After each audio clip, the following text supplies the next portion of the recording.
ప్రభునందు ప్రియ దేవుని బిడ్డలారా, ప్రభు పేరట మీ అందరికీ క్రిస్మస్ శుభాకాంక్షలు తెలియజేస్తున్నాను. 2024 సంవత్సరపు క్రిస్మస్ శుభాకాంక్షలు మీ అందరికీ తెలియజేస్తూ ఉన్నాను. దేవుడు తన కృపను బట్టి మరి ఈ ప్రార్థనా టీవీ వారి సౌజన్యంతో షారోను ప్రార్థనా స్వరం అనే ఈ యొక్క టీవీ కార్యక్రమం ద్వారా మీ ముందుకు రావడానికి దేవుడిచ్చిన గొప్ప కృపను బట్టి ఆయనకు వందనాలు తెలియజేస్తున్నాను. ఈ సంవత్సరం అంతా కాపాడాడు దేవుడు. ఈ చివరి దినాలలో ఉన్నాం. ఈ పండుగ సమయాలలో మనం ఉన్నాం కనుక ఆనందంగా సంతోషంగా మరి మనం జరుపుకోవాలని ప్రభు పేట మనవి చేస్తున్నాను. ప్రజలందరికీ కలుగుబో మహా సంతోషకరమైన సువర్తమానము ప్రజలందరికీ. ఎండకాయ భూమండలం అంతా ఎంతమంది ఉన్నారో మానవులందరికీ ఇది ప్రపంచ పండుగ, క్రిస్మస్ పండుగ అంటే. ఈ సందర్భంగా మీ ముందుకు రావడానికి మరొకసారి మరి ఆ దేవదేవునికి ప్రత్యేక వందనాలు మరి తెలియచేస్తూ ఉన్నాను. ఈ సందర్భంగా దేవుని గ్రంథంలో కొన్ని విషయాలు మనం జ్ఞాపకం చేసుకోవాలి. దేవుడు మానవుడిగా రావాలి, దేవుడే రావాలి మానవుడిగా. దేవుని గురించి చెప్పాలంటే, ఆయన గురించి వివరించాలంటే ఆయనే రావాలి, ఆయనే చెప్పాలి. ప్రభు అన్నాడు, నేను పరలోకం నుంచి దిగొచ్చానన్నాడు కనుక మీరు క్రింది వారు, నేను పైనుండేవాడని అన్నాడు కనుక అది మానవులు ఎదురు చూస్తున్నాడు. దేవుడు కావాలి కావాలి కావాలి కావాలి. దేవుని ఎవరు చూడలేరు. బైబిల్ గ్రంథం చెప్తుంది, దేవుని ఎవడు చూడలేదు, ఎవడు ఎప్పుడు చూడలేదు. అయితే ఆ దేవుడే లోకానికి వచ్చి ఆ దేవుని గురించి చెప్పేట్లుగా మనం చూస్తున్నాం. చూడండి, 1వ యోహాను పత్రిక 5వ అధ్యాయంలో 20వ వచనంలో చక్కని మాట జ్ఞాపకం చేశాడు. 1వ యోహాను పత్రిక 5వ అధ్యాయంలో 20వ వచనంలో, మనము సత్యవంతుడైన వారిని ఎరుగవలనని దేవుని కుమారుడు వచ్చి మనకు వివేకమును అనుగ్రహించి ఉన్నాడని ఎరుగుదుము. దేవుడు సత్యవంతుడు, దేవుడు న్యాయవంతుడు. దేవుడు సృష్టికర్త, ఈ అండపిండ బ్రహ్మాండాన్ని సృష్టించిన భగవంతుడు దేవుడు. దేవుడు ఆ దేవుని గురించి చెప్పడానికి ఆయన కుమారుడే వచ్చాడు. లేదా ఎవరికి దేవుడి సంగతి ఎవరికి తెలుస్తుంది? తిమోతికి రాసిన పత్రికలో 6వ అధ్యాయంలో 16 చదవండి. సమీపింపరాని తేజస్సులో ఆయన మాత్రమే నివసించుచు మనుష్యులలో ఎవడును ఆయనను చూడలేదు, ఎవడు చూడనేరడు.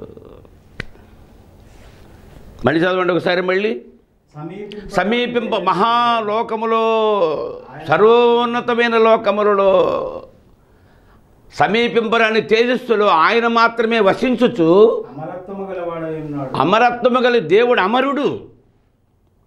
ఆయన పుట్టుక లేదు, చావు లేదు. దేవుడు అమరుడు, అమరత్వము కలిగిన వాడై మనుష్యులలో ఎవడును ఆయనను చూడలేదు, చూడనేరడు. చూస్తే బ్రతకడు అన్నాడు. మోషే అన్నాడు, నీ మాట వింటున్నా, నువ్వు నాతో మాట్లాడి, నీతో మాట్లాడి, నీ ముఖం చూడాలని ఆశ ఉందయ్యా అంటే, మోషే ఎవడు ఏనాడు నన్ను చూచి బ్రతకడు అని చెప్పాడు కనుక. యోహాను సువార్త 1వ అధ్యాయంలో 18 చదవండి. ఎవడును ఎప్పుడును దేవునిని చూడలేదు, ఆయన కుమారుడు, అద్వితీయ కుమారుడు, అబ్రహాము కుమారుడు, దావీదు కుమారుడు, దేవుని ప్రియ కుమారుడు, ఆయన సొంత కుమారుడు, అద్వితీయ కుమారుడే ఆయనను ఈ సమయంలో దేవుని మాటలు ఎవడు చూడలేడు. అయితే ఆ చూడలేడని ఆయనే లోకానికి వచ్చాడు. ఎందుకు వచ్చాడు? ఎవరి కోసం వచ్చాడు? వచ్చి ఏం చేశాడు అనే విషయాలు ఈ గ్రంథంలో ఎన్నో కనుక ఈ గ్రంథాన్ని దివారాత్రులు చదవాలి. బైబిల్ అంటే దేవుని గ్రంథము, ఇది ఒక మత గ్రంథము కాదు. ప్రపంచంలో కోటాను కోట్ల గ్రంథాలు, మత గ్రంథాలు ఉన్నాయి, చరిత్రాత్మక గ్రంథాలు ఉన్నాయి. దేవుని గ్రంథము ఒకటే ప్రపంచంలో, అదే పరిశుద్ధ గ్రంథము బైబిల్.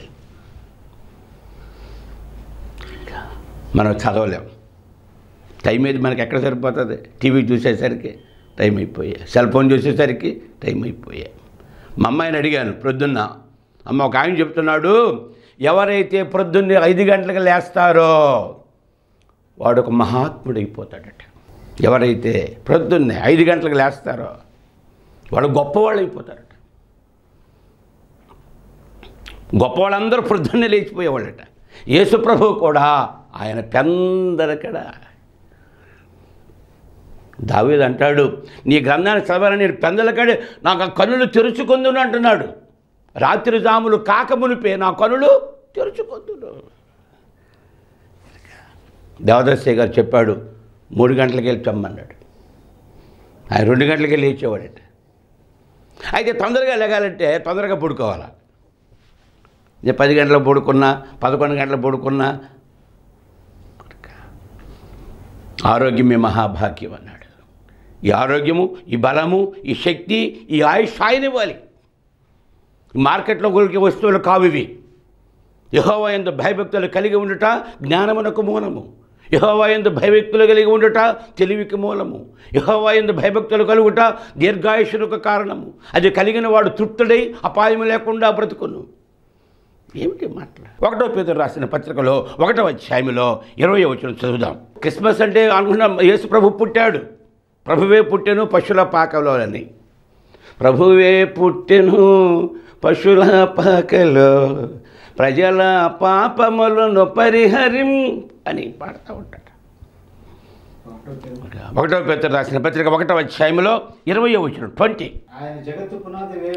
ఆయన అంటే దేవుడు యేసు ప్రభు గురించి చెప్తున్నాడు. ఆయన జగత్తు పునాది వేయబడక ముందే నియమించబడిన కానీ తన్ను మరణంలో నుంచి లేపి మహిమనిచ్చిన దేవుని ఎడల తన ద్వారా విశ్వాసులైన మీ నిమిత్తము ఈ కడవరి కాలముల యందు ఆయన ప్రత్యక్షపరచబడ్డాడు. మరి అయ్యగారు మరి మత్తయి సువార్తలో ఇచ్చాడు. అక్కడ ఏమన్నాడు? అక్కడ ఆమె యందు క్రీస్తు పుట్టెను అన్నాడు. ఇక్కడేమన్నాడు? ప్రత్యక్షపరచబడ్డాడట. అంటే ఇప్పుడు పుట్టినవాడు కాదు. అయితే మనకు అర్థం కావడం కోసం దేవుడు వచ్చాడని మనకు నానుడి ప్రకారం పుట్టాడు కాబట్టి జన్మదినం జరుపుకుంటున్నాం అన్నమాట. పుట్టాడని రాస్తున్నాడు. జగత్తు పునాది వేయబడక మునిపే ఆయన నియమించబడెను. ఈ లోకానికి రావాలి, అద్భుతాలు చేయాలి, మహత్కార్యాలు చేయాలి, చనిపోవాలి, తిరిగి లేవాలి, పరలోకం వెళ్ళాలి. జగత్తు ఈ సృష్టిని సృష్టించక ముందే దేవుని యొక్క సంకల్పము, దానిని అనాది సంకల్పము, రక్షణ సంకల్పము అంటారు. ఈ జగత్తు పునాది వేయబడక మునిపే నియమించబడిన కానీ తను మృతులలో నుంచి లేపి తనకు మహిమనిచ్చిన దేవుని ఎడల తన ద్వారా విశ్వాసులైన మీ నిమిత్తము ఈ కడవరి కాలముల యందు ఆయన ప్రత్యక్షపరచబడాడు. గలతీయులకు రాసిన పత్రికలో 4:4 చదవండి. అయితే కాలము పరిపూర్ణమైనప్పుడు తగిన కాలమున కాలం పరిపూర్ణమైనప్పుడు దేవుడు తన కుమారుని పంపెను. ఆయన స్త్రీ యందు పుట్టి మనము ఆయనకు దత్తపుత్రమును కావాలనని ధర్మశాస్త్రమునకు లోబడ్డాడంతే. ధర్మశాస్త్రం ఏం చెబుతుంది? నపుణ్యో దాన ధర్మశ్చ నకర్మశ్చ పుణ్యం భవేత్ నపుణ్యో ప్రాణదానశ్చ జగత్పుణ్యం నహి నహి. దాన ధర్మాల ద్వారా, యజ్ఞ యాగాదుల ద్వారా ఈ పాపం పోదు, పుణ్యం రాదు. ఈ పాపం పోవాలంటే, పుణ్యం రావాలంటే దేవుడే మానవుడిగా వచ్చి తన ప్రాణం పెట్టాలి అని ధర్మశాస్త్రం చెబుతుంది. ధర్మశాస్త్రం ఏం చెబుతుంది? పాపం అంటే చెబుతుంది. పాపం అంటే ఏమిటి, పాపానికి శిక్ష ఏమిటి చెబుతుంది. కానీ శిక్ష నుంచి తప్పించే ఆ జ్ఞానం అక్కడ లేదు ధర్మశాస్త్రంలో. ఇక కాలం పరిపూర్ణమైనప్పుడు దేవుడు తన కుమారుని పంపెను. ఆయన స్త్రీ యందు పుట్టి మనం ఆయనకు దత్తపుత్రులము కావాలనని ధర్మశాస్త్రమునకు లోబడ్డాడు. కనుక యేసు ప్రభు గురించి ఈనాడు అనేక మంది రకరకాలుగా చెప్పుకుంటున్నారు.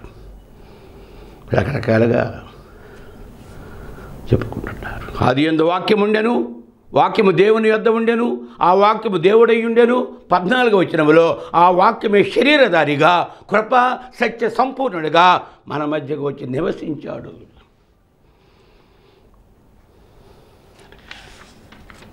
దేవుడు మానవుడిగా వచ్చి ఈ మట్టి మానవులతో మానవుడిగా జీవించాడు. ఎంత మాట అది! ఈ కనిపించని ఈ చరాచర సృష్టిని సృష్టించిన సృష్టికర్త మానవులతో స్నేహం చేయటానికి, మానవులకు బలిపోవడానికి వచ్చాడంటే అది ఏమిటి? మన ఊహకే అందదు.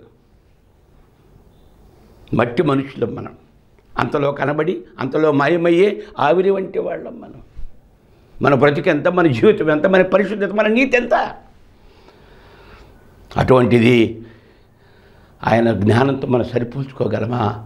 ఏదో తెలియక అజ్ఞానం చేత వాళ్ళు ఏదో చూడండి, రోమా రాసిన పత్రికలో 1వ అధ్యాయంలో అక్కడ చెప్పాడు, అక్కడ ఎందుకు ఈ విధంగా పెట్టలేకపోతున్నారు, అర్థం కాని మాటలు, అర్థం కాని ఆలోచనలు. ఎందుకంటే చూడండి 1వ అధ్యాయంలో 20వ వచనం, దేవుని యొక్క అదృశ్య లక్షణములు అనగా ఆయన నిత్య శక్తియు దేవత్వమును జగదుత్పత్తి మొదలుకొని సృష్టించబడిన వస్తువులను ఆలోచించడం వలన తేటపడుతున్నవి గనుక వారు నిరుత్తరులై ఉన్నారు. తర్వాత మరియు వారు దేవుని ఎరిగియు దేవునిగా మహిమపరచలేదు. కృతజ్ఞతాస్తుతులు చెల్లి, అయ్యా సూర్యుడిని ఇచ్చావు నాయనా, ఈ చంద్రుడిని ఇచ్చావయ్యా, ఈ నక్షత్ర మండలం ఇచ్చావయ్యా, ఈ గాలి ఇచ్చావయ్యా, ఈ నీరు ఇచ్చావయ్యా, ఈ నేల ఇచ్చావయ్యా, ఈ జీవితం ఇచ్చావయ్యా అని ఆలోచించకుండా వారు ఏం చేశారంటే కృతజ్ఞతాస్తుతులు చెల్లింపను లేదు. కానీ ఈరోజు టీవీలో చూస్తే ఎప్పుడు వాదాలే, రకరకాల వాదాలు, పనికిరాని వాదాలు. వాటి వల్ల ఒక ఆత్మ రక్షించబడుతుందా? ఒక ఆత్మ దేవుని వైపు మళ్లించబడుతుందా? మన జ్ఞానం ఎంత, మన తెలివితేటలు ఎంత, మన ఆలోచన ఎంత? దేవదాసయ్య గారు అన్నాడు, నీకు తెలియకపోతే ప్రార్థన చేసుకోరా బాబు అన్నాడు. తెలిసి చెప్పు, తెలియకపోతే ప్రార్థన చేసుకో. దేశ ప్రపంచం అంతా అల్లకల్లోలం అయిపోతున్న రోజుల్లో మనం ఉన్నాం కనుక ఈ కాలంలో దేవుడు పంపాడు ఆయన కుమారుడిని అని. తర్వాత చదవండి, వారి అవివేక హృదయము అంధకారమైపోయింది. ఎప్పుడైతే వాదాల్లో పడతామో ఇక దేవుడు లేదు, ఎవడు లేడు, ఇక అంతే. ఒకటో దారపుండు చుడుతున్నాడు, దారం చిక్కుపడిపోయిందట, దారం చిక్కుపడిపోయింది కదా. వీడికి దారం అనుకున్నాడు, ఈరోజు దారాన్ని ఎలాగైనా చిక్కు ఇప్పాలనుకున్నాడట. పెళ్ళి అయిందో, కొడుకు పుట్టాడు, చిన్న పిల్లవాడాడు, అలా పాకుతున్నాడు. ఈడు ఈ దారాన్ని చిక్కుముళ్ళు ఇప్పడంలో నిమగ్నమైపోయాడు. ఈ లోపల అలా ఆవిడ వంట చేసుకుంటుంది, ఈడు వచ్చాడు, పిల్లవాడు పక్క అన్నం దగ్గరికి వచ్చాడు. ఈడు అలాగా పడి ఆ మెడకేసేసుకున్నాడు ఈ దారాలు. అవి బిగుసుకుపోయి చచ్చాడు. ఈ లోపల అడవాడొచ్చి, ఏందయ్యా ఇది, అమ్మే నేను చూడలేదు అమ్మే, ఈ చిక్కులు తీస్తా, నువ్వు చిక్కుని ఎంతకాలం తీస్తావా, నువ్వు చిక్కుకుపోతావు తప్ప చిక్కులు విడదీస్తావా? వారి అవివేక హృదయము అంధకారం అయిపోయిన తర్వాత తాము జ్ఞానులమని చెప్పుకొనుచు ఏమయ్యారట? దేవుడు లేడని బుద్ధిహీనులు తమ హృదయంలో అనుకుంటారట. వారు చెడిపోయిన వారు అసహ్య కార్యములు చేయుదురు, మేలు చేయవాడు ఎవడునూ లేడు. వివేకము కలిగి దేవుని వెతుకు వారు కలరేమో అని ఆకాశం నుంచి చూచి నరులను పరిశీలించను. వారు దారి తొలగి బొత్తిగా చెడి ఉన్నారు, మేలు చేయవాడు ఎవడనూ లేడు, ఒకడైననూ లేడు. వారి అవివేక హృదయము చీకటైపోయింది. చీకటైపోతే ఇంకేముంటుంది? పాపం అంటే చీకటి. తమ జ్ఞానులమని చెప్పుకొని బుద్ధిహీనులైపోయారా? వారు అక్షయుడకు దేవుని మహిమను, దేవుడు క్షయమైపోయేవాడు కాదు, దేవుడు అమరుడు, దేవుడు నిత్యుడు. ఇటువంటి దేవుని యొక్క మహిమను క్షయముకు మనుషుల యొక్కయు, పక్షుల యొక్కయు, చతుష్పాద జంతువుల యొక్కయు ప్రతిమా స్వరూపములుగా మార్చివేసిరి. అక్షయుడకు దేవుని మహిమను, అక్షయుడకు దేవుని మహిమను క్షయముకు మనుష్యుల యొక్కయు, పక్షుల యొక్కయు, జంతువుల యొక్కయు ప్రతిమా స్వరూపములుగా పుట్టినే కాదు మార్చేశారంతే. ఏ సృష్టికర్త ఏ సృష్టిని చేశాడో ఆ సృష్టికర్తను విడిచిపెట్టి సృష్టిని పూజించడం మొదలుపెట్టాడు. ఈ హేతువు చేత వారు తమ హృదయముల దురాశలను అనుసరించి పరస్పరం అవమానపరుచుకొనుచు అపవిత్రతకు అప్పగించెను. దేనికి అప్పగించానట? అపవిత్రతకు అప్పగించెను. అపవిత్రతకు అప్పగించెను. తర్వాత అట్టివారు దేవుని అసత్యమునకు మార్చి సృష్టికర్తకు ప్రతిగా స్వస్థమును పూజింప సేవించిరి. ఇక్కడ జ్ఞాపకం చేస్తున్నాడు. తర్వాత అందులో 28 మరియు వారు తమ మనస్సులో దేవునికి చోటు అనలేకపోయిరి గనుక చేయరాని కార్యములు చేయుటకు ఇదండి. వారు తమ హృదయములో తమ మనస్సులో దేవునికి చోటు లేదు, సృష్టికర్తకు పూజ లేదు, మనసులో దేవునికి చోటు అనలేకపోయారు కనుక చేయరాని కార్యములు ఏం చేస్తున్నాడో తెలియదు. దేవుడే పోన్న పాడైపోంటారు బాబు. ఈ సమయంలో నా మాట ఒకటి, క్రీస్తుని గురించి నీ అభిప్రాయము ఏమైనను, క్రైస్తవ విశ్వాసముని గురించి నీ యొక్క గ్రహింపు ఎట్లున్నను, క్రీస్తు దేవుడైన నమ్మక మానవుడైన నీవు తలంచినను, పరిశుద్ధ లేఖనాన్ని గురించి నీ యోచన ఏమైనను ఒకటి మాత్రము ఒప్పుకొని తీరాలన్నాడు. క్రీస్తుని గురించి నీ అభిప్రాయం ఎట్లున్నాను, క్రైస్తవ విశ్వాసాన్ని గురించి నీ గ్రహింపు ఎట్లున్నాను, క్రీస్తు దేవుడైన నమ్మక మానవుడైన నీవు తలంచినను, పరిశుద్ధ లేఖనాలను గురించి నీ యోచన ఏమైనను ఒకటి మాత్రము ఒప్పుకొని తీరాలి. ఏమిటది? మీకా రాసిన గ్రంథంలో 5వ అధ్యాయంలో 2 చదవండి. బెత్లెహేము ఎఫ్రాతా యోదావారి కుటుంబములలో నా కొరకు ఇశ్రాయేలీని ఏలబోవాడు నీలో నుండి వచ్చును, శాశ్వత కాలము వరకు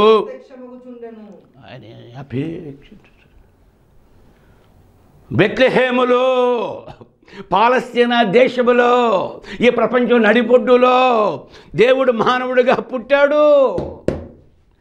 ఆయనే యేసుక్రీస్తు.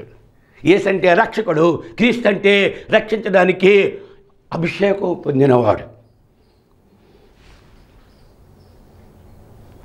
బెత్లెహేములో క్రీస్తు జన్మించును అన్నది మానవ చరిత్ర అంతటిలో ప్రాముఖ్యమైన చారిత్రాత్మకమైన సంభవం. You accept. అందుకే క్రిస్మస్ పండుగ చేసుకోవాలి. దేవుడు మానవుడిగా బెత్లెహేం అనే గ్రామంలో ఈ ప్రపంచం దేవుడు అందరి వాడు. ఒక క్రైస్తవులకు దేవుడు కాదండి, నీ దేవుడు నా దేవుడు కాదండి, దేవుడు అందరి వాడు. ఎఫెసీ రాసిన పత్రిక చూడండి 4వ అధ్యాయంలో 5 చదవండి. ప్రభువు ఒక్కడే, విశ్వాసం ఒకటే, బాప్తిసం ఒకటే, అందరికీ తండ్రి దేవుడు ఒక్కడే. ఆయన అందరికీ పైగా ఉన్నవాడు, అందరిలోనూ వ్యాపించి అందరి. రోమా రాసిన పత్రిక 3వ అధ్యాయం 29 చదవండి. దేవుడు యూదులకు మాత్రమే దేవుడా? అన్యజనులకు దేవుడు కాడా? అవును, అన్యజనులకు దేవుడే. దేవుడు ఒక్కడే కనుక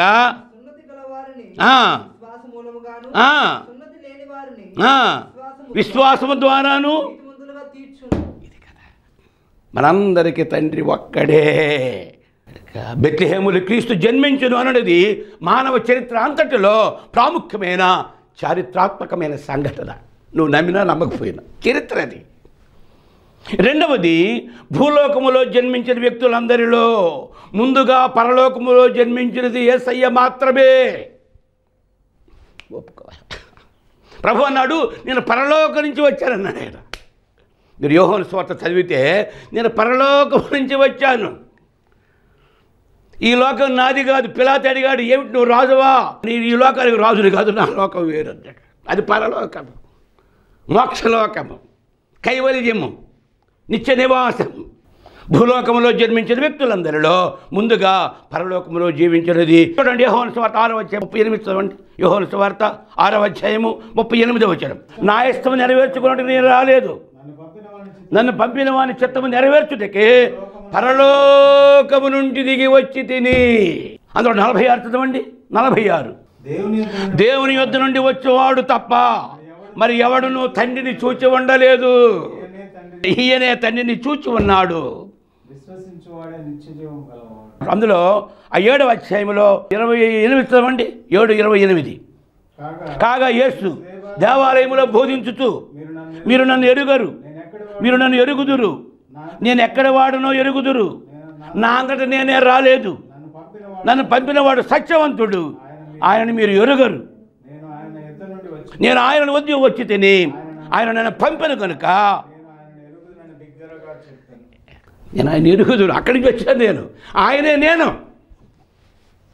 పిలుపు అన్నాడు, ప్రభువా నా తండ్రిని చూపించరా బాబు అన్నాడు. ఏరా బాబు ఇంతకాలం మాతో ఉన్నారా, మీరు గ్రహించలేదా? నన్ను చూచిన వాడు. అయితే మనుష్యులు వెలుగు లోకములోనికి వచ్చిన కానీ మనుష్యులు చీకటిని ప్రేమించారట. కనుక భూలోకములో జన్మించిన వ్యక్తులందరిలో ముందుగా పరలోకములో జీవించినది క్రీస్తు మాత్రమే. తర్వాత మానవ చరిత్ర అంతటిలో మానవుల రక్షకుడిగా భూమిపై అవతరించినది క్రీస్తు మాత్రం. ఆమె యొక్క కుమారుని కరును తన ప్రజలను వారి పాపము నుండి ఆయనే రక్షించును. ఆయనే, ఇంకెవడు లేడు. మరి ఎవరి వలనను రక్షణ కలుగదు. యేసునామములోనే రక్షణని ఆయనే రక్షించడానికి ఈ ప్రపంచానికి వచ్చిన వ్యక్తులో యేసు మాత్రం. అందరూ భక్షించి యదా యదా హి ధర్మస్య గ్లానిర్భవతి భారతభ్యుద్ధానమధర్మస్య తదాత్మానాం స్వయంహం పరిత్రాణాయ సాధూనాం వినాశాయ దుష్కృతం ధర్మ సంస్థాపనా బుద్ధాయ సంభవామి యుగే యుగే అన్నారు. దుష్ట శిక్షణ, శిస్త, రక్షణ. యేసు ఎవరంటే ఆయన నీతిమంతుల కొరకు రాలా, ఆయన ఆరోగ్యం ఉన్న వాళ్ళకి రోగుల కొరకు వచ్చాడన్నాడు. నశించిన దానిని వెతక రక్షించడానికి వచ్చానన్నాడు. నేను పాపుల కోసం వచ్చానన్నాడు. నేను చెడిపోయిన వారి కోసం వచ్చాను. ఇటువంటి దేవుడు ప్రపంచంలో లేడు. తర్వాత ప్రపంచమంతటిలో దైవమానవునిగా జన్మించినది క్రీస్తు మాత్రమే. ప్రపంచమంతటిలో ఏ కాలమందైనా పాపరహితుడిగా జీవించినది క్రీస్తు మాత్రమే. నేను పాపము లేనివాడు దేవుడు, నాలో పాపం ఉన్నదని ఎవడైనా స్థాపించగలడా అన్నాడు. నీ పాపములు క్షమించబడినని ఎవడైనా చెప్పగలడా? వాడు అన్నారు, ఏంది నేను దేవుడే, ఏంది పాపాలు క్షమించేవాడు? దేవుడే కదా పాపాలు క్షమించేవాడు. పాపాలు క్షమించే అధికారము ఈ మనుష్య కుమారుడికి నా తండ్రి నాకు ఇచ్చాడు. ప్రపంచమంతటిలో ఏ కాలమందైనా పాపరహితుడిగా జీవించినది క్రీస్తు మాత్రమే. ఆయన చరిత్ర తలపులందు ఏ తట్టు చూచిన గాని రవ్వంతైన నేరంబు లేదు, క్రియలు దలచగనేమి కిటుకు లేదు, నీతిమంతుడ వివాహ నిధనరుండు, మనుజులను మించు అద్భుత మానవుండు, ఇది యేసుక్రీస్తు చరిత్ర. తలపులందు ఏ తట్టు చూచిన గాని రవ్వంతైన నేరము లేదు. అటువంటి వాడమ్మా నీ ప్రభు. కనుక పండగ చేసుకుంటారు. నీతివంతుడు, నిర్దోషి, నిరపరాధి, పాపరహితుడు లోకానికి వచ్చాడు. పండగ చేసుకో. ప్రపంచంలో వివిధ మత గురువులందరినీ వ్యతిరేకించి మించిన ఉపదేశములు చేసిన వాడు క్రీస్తు మాత్రమే. మహాత్మా గాంధీ గారు అన్నాడు, మన జాతిపిత. యేసుప్రభు వారు చేసిన కొండ మీద ప్రసంగం మత్తయి సువార్తలో 5, 6, 7 అధ్యాయాలు, 3 అధ్యాయాలు. ఈ అధ్యాయాలు ఎవడు చదివి వాటి ప్రకారం జీవిస్తాడో, క్రైస్తవులు ఆ 3 అధ్యాయాలు చదివి వాటి ప్రకారం జీవిస్తే క్రైస్తవ మతమే కానీ వేరొక మతం ఉండదని చెప్పినాడు. If any Christian in India read Matthew 5, 6, 7 chapters and practice what Jesus said in it. There is no other religion except Christianity in India. ఏమనుకుంటున్నావు యేసు ప్రభు అంటే? ప్రపంచంలో పాపరహితుడిగా జన్మించినది యేసు మాత్రమే. మానవ రక్షణ కొరకు తన జీవితాన్ని బలి అర్పించినది యేసు మాత్రమే. ప్రపంచమంతటిలో మరణమును జయించేవాడు యేసు మాత్రమే. చూడండి, హెబ్రీ రాసిన పత్రిక 2వ అధ్యాయంలో 14 చదవండి. హెబ్రీ రాసిన పత్రిక ఎందుకు వచ్చాడు యేసు ప్రభువు? 2:14 హెబ్రీ. కాబట్టి ఆ పిల్లల రక్త మాంసములు గలవారైనందున ఆ ప్రకారమే మరణము యొక్క బలము గలవారిని, అనగా అపవాదిని మరణము ద్వారా నశింపచేయటానికి, జీవితకాలం అంతా మరణ భయము నుండి దాస్యమునకు లోబడిన వారిని విడిపించుటకు ఆయన కూడా రక్త మాంసములలో పాలివాడయ్యాడు. కనుక ప్రపంచంలో అంతటిలో మరణములు కనుక చనిపోయాడు, తిరిగి లేచాడు, మరణాన్ని మృంగివేశాడు, సమాప్తం అన్నాడు. మీరు నన్ను నమ్ముకుని నీకు మరణము లేదన్నాడు. కనుక